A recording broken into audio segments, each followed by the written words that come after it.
Martin tient un magasin de chaussures rue du Bailly. Il a vu sa clientèle diminuer de près de 40% à cause du télétravail. On le voit, il y a un désengagement total, on ne voit plus les clients qu'on voyait avant.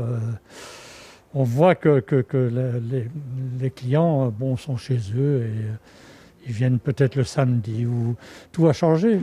Cette perte, les cafés et restaurants du quartier l'ont aussi ressenti. On a remarqué que notre clientèle qui travaille dans les bureaux dans les alentours ont été absents pendant tout un temps. Là, depuis la semaine passée, on remarque que les gens sont de retour de vacances et qu'ils reviennent de plus en plus. Par contre, notre autre bar qui est dans le quartier Saint-Boniface, près de la Commission européenne, là, ça nous a beaucoup plus impacté pendant le Covid. La baisse du nombre de navetteurs dû au télétravail est une grosse conséquence économique pour l'Horeca et les commerces bruxellois. D'après les dernières statistiques, le pourcentage de télétravailleurs au sein de tous les services publics fédéraux affichait encore une moyenne supérieure à 86% à la mi-juillet.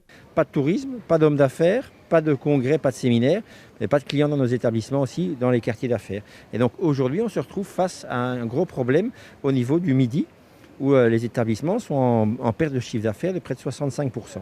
Une situation qui n'est plus vivable pour les responsables Horeca qui pointent du doigt les décisions du gouvernement. Mettre en place un télétravail au niveau des fonctionnaires publics, c'est un peu dommage. C'est une partie de notre clientèle. Donc c'est tout ce qui est snack, petite restauration, petits établissements qui vont mourir petit à petit. Le télétravail reste fort recommandé à Bruxelles. La ministre fédérale de la fonction publique Petra De Sutter a pour objectif de faire revenir les travailleurs en présentiel 3 jours par semaine.